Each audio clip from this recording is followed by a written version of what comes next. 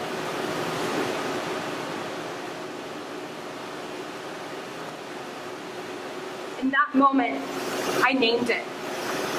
In that moment, as I searched for my shirt that I never found, I named it. Rape. The moment that I saw my friend and she told me that I couldn't call it rape because I went with him willingly. So I did. I was 18 and convinced that I deserved this.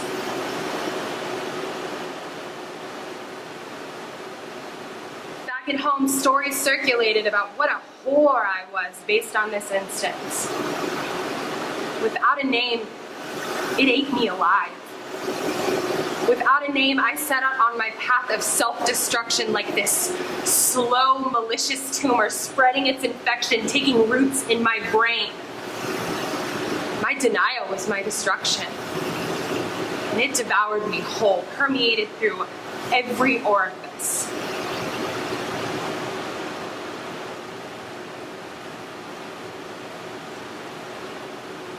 A few years later, away at college, a friend of mine spoke to me about her rape.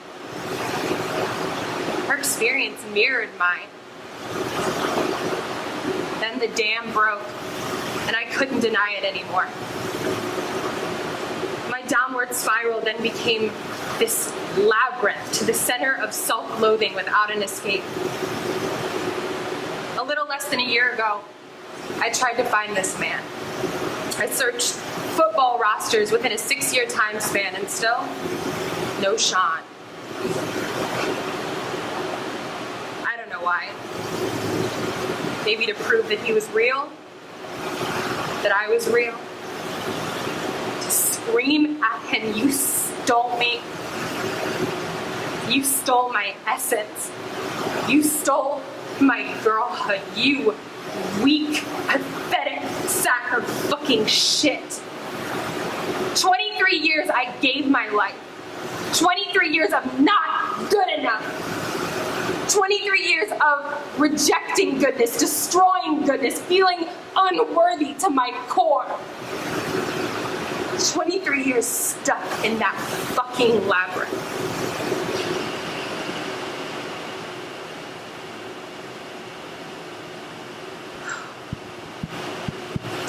Years later, I reclaim myself. And that girl who was violated in such a sadistic way. And I am 1 in 4.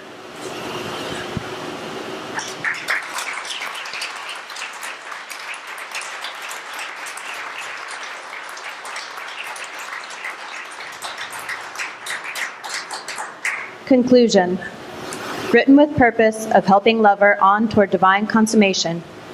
Some final instructions.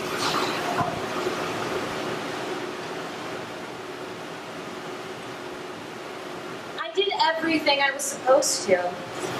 I held hands with the Catholic boys, and I stole dry kisses during marching band practice. And I married my high school boyfriend. We waited until marriage. 5 years of abstinence to prove our worth to each other. As the date approached, I started to ask questions, advice for birth control. And everyone scoffed at me, so I put my head down and insisted I start the marriage protected. The first night wasn't only blood, but anger and punching walls. I called my mother crying on the honeymoon, and she shut me up with, "That's why you go away together, you'll figure it out."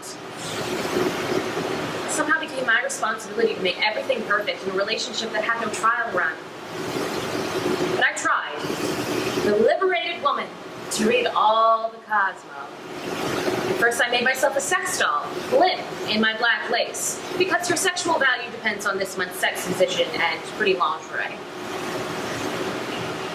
Cried in the shower, and I tried drinking because the movies showed that it could help. And he would throw me on the floor and fuck me from behind until I couldn't catch my breath and finish long before I'd started warming up. And sometimes I would ask for him to take care of me. And he'd stomp downstairs and start breaking my wine glasses in the sink, shattering them with a determined rhythm. And he'd get drunk, and he'd call me a slut, and he told me I was trying too hard, and he'd leave marks and tears.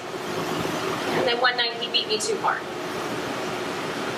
And I screamed, and I cried through the CAT scans, and the x-rays, and the police reports, and I took some codeine, and I woke up relieved, just breathless. Sigh. Light and airy. He was no longer my responsibility. I was only responsible for myself. So I struck out to figure out what I wanted. I didn't just start dating. I started having sex. It was amazing. Well, not all of it, but most of it. There was the cocky architect, and the shy editor, and the angry hockey player. There was the hot guy from Blind Box who had all of the Berenstain Bears lined up on his bed, so he did it on the floor. And then there was the lawyer who wanted to snort coke off my ass. That was a no. But you know, the possibilities, right? There was the blogger who told me about his blog chronicling all of his sexual experiences after we had sex. Musicians living in their parents' basements. Stockbrokers in giant apartments with no furniture. Artists, engineers, activists, an opera singer, steampunk guys, PhDs, guys with accents, and an NFL player, y'all.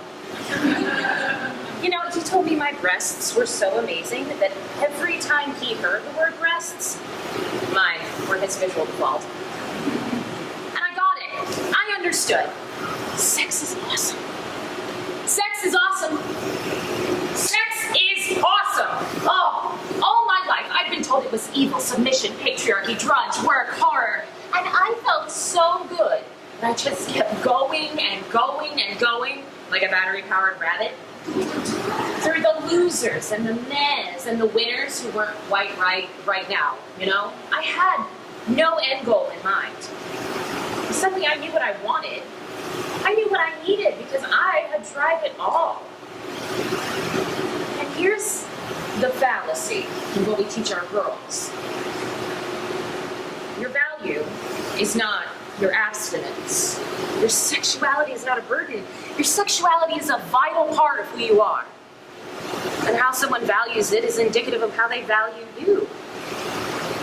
If they fear, mock, or neglect your sexual self, they don't value you. You know, in less than a year, I went on over 200 dates with 60 guys. And you know what? I never got pregnant. Never got an STD. And I never for 1 minute regretted any of it. I shook off all the negativity and I gained confidence in going after what I wanted and rejected what I didn't until I found someone who valued my emotional self, my spiritual self, and my sexual self all equally. But more importantly, I value my sexuality, and I will never let it be taken hostage again.